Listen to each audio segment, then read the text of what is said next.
અમદાવાદના રખિયાલ અને બાપુનગર વિસ્તારમાં અસામાજિક તત્વોએ જાહેર રસ્તા પર આતંક મચાવ્યો હોવાનો વિડીયો સોશિયલ મીડિયા પર વાયરલ થયો છે, જેમાં રખિયાલના ગરીબનગર પાસે અસામાજિક તત્વોએ હાથમાં તલવાર લઈ ખુલ્લેઆમ આતંક મચાવ્યો હતો। જે બાદ પોલીસની ગાડી અહીં પહોંચતા અસામાજિક તત્વોએ પોલીસકર્મીને હથિયાર બતાવી ગાડીમાં બેસી જવા ઇશારો કરી જબરજસ્તી ગાડીમાં બેસાડ્યા હતા। ત્યારે આ મામલે બાપુનગર પોલીસે એક અને રખિયાલ પોલીસે એક ફરિયાદ નોંધી રખિયાલ પોલીસે સમીર શેખ નામના આરોપીની ધરપકડ કરી છે, જ્યારે અન્ય ફરાર શખ્સોની શોધખોળ ચાલી રહી છે।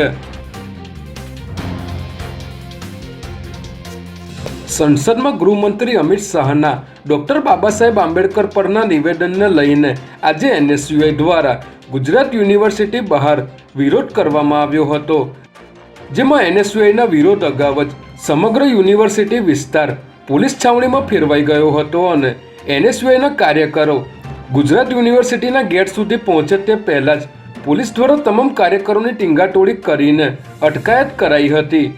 જોકે એસીપી પીઆઈ સહિત 150થી વધુ પોલીસકર્મીનો સ્ટાફ અહીં હાજર હોવા છતાં એનએસયુઆઈના કાર્યકરોએ પોલીસ વાન પર ચડીને વિરોધ નોંધાવ્યો હતો।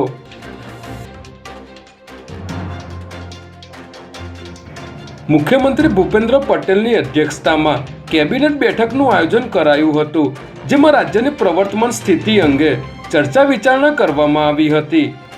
આ બેઠકમાં પ્રધાનમંત્રી જન આરોગ્ય યોજના હેઠળ આવરી લેવાયેલ તમામ હોસ્પિટલ માટે નવી તૈયાર કરવામાં આવેલી એસઓપીના અમલીકરણ અંગે ચર્ચા કરવામાં આવી હતી। આ ઉપરાંત રાજ્યમાં હાલ ચાલી રહેલી ટેકાના ભાવે